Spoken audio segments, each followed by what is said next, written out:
Hello friends, welcome to our show soul यानी science and art of living. मैं हूं आपके साथ शिखा। इस कार्यक्रम में हम बात करते हैं हार्ट प्रॉब्लम्स के बारे में। हमारे साथ मौजूद होते हैं हमारे एक्सपर्ट जो कि heart care and lifestyle expert हैं, डॉक्टर बिमल छाजेड़। आज हम जानेंगे कि हार्ट प्रॉब्लम क्या होती है। हम लगातार सुनते हैं कि हार्ट ब्लॉकेज की प्रॉब्लम हो गई है।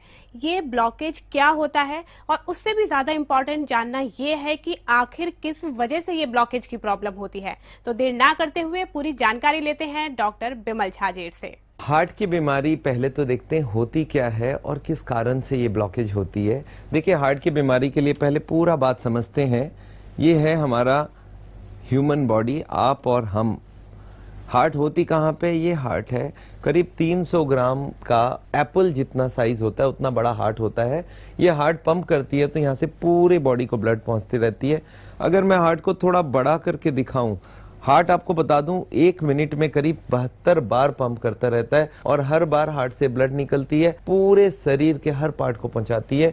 ये देखिए हार्ट है, बड़ा करके दिखा रहा हूँ। हार्ट जब पंप करती है तो यहाँ से एक सिंगल ट्यूब निकलती है। ये पहला ब्रांच राइट हैंड को देती है, फिर ब्रेन को देती है, फिर लेफ्ट हैंड को देती है, फिर ये यू टर्न लिया और ये ट्यूब छाती में, फिर पेट में, फिर लीवर को, स्टमक को, दोनों तरफ दोनों किडनीज को और फिर दोनों इंटेस्टाइन्स का थोड़ा सप्लाई देके फिर दोनों लेग्स को सप्लाई दे देती है। मतलब एक बार हार्ट ने पंप किया, पूरे बॉडी को ब्लड पहुंच गई। अब जब हार्ट पूरे बॉडी को ब्लड देती है तो खुद के लिए 3 ट्यूब लेती है और ये 3 ट्यूब का नाम है कोरोनरी आर्टरीज। यही ट्यूब है जिनके अंदर ये कोलेस्ट्रॉल और चर्बी जम जाती है, जिसके वजह से हार्ट की बीमारी होती है। ये देखिए, एक राइट कोरोनरी आर्टरी और लेफ्ट में 2 ट्यूबें हैं।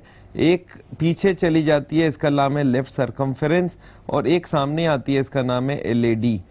ये 3 ट्यूब कितनी चौड़ी होती है आप समझ लीजिए, करीब 4-5 मिलीमीटर। बच्चे पेंसिल से लिखते हैं उतनी बड़ी होती है। और इन्हीं ट्यूब्स के अंदर चर्बी जम जाती है, कोलेस्ट्रॉल जम जाती है, फैट जम जाती है। और यही फैट का एक मेजर कंपोनेंट होता है ऑयल, ट्राइग्लिसराइड्स। आज मैं ट्राइग्लिसराइड आपको समझाने की कोशिश करूंगा। ये ब्लॉकेज को मैं एक बार दिखाता हूं आपको, ब्लॉकेज जमती कैसे है। ये 1-2 दिन में नहीं जमी है, ये बड़े सालों में जमी है। एक बार ये देखिए, ये ट्यूब दिखा रहा हूं मैं आपको, इसके अंदर ब्लॉकेज जमती कैसे। ये ट्यूब है, मान लेते हैं ब्लॉकेज शुरू हुई है 18 या 20 साल की उम्र में। तो देखिए ये पहला ब्लॉकेज कितना होता है, ये पहला ब्लॉकेज इतना सा हुआ, ये मान लेते 20 साल है। अब ये धीरे धीरे ब्लॉकेज बढ़ता जाएगा, बढ़ता जाएगा, बढ़ता जाएगा। अच्छा, इसमें जमेगी क्या? इसमें जमेगी कोलेस्टेरॉल एंड ट्राइग्लिसराइड्स।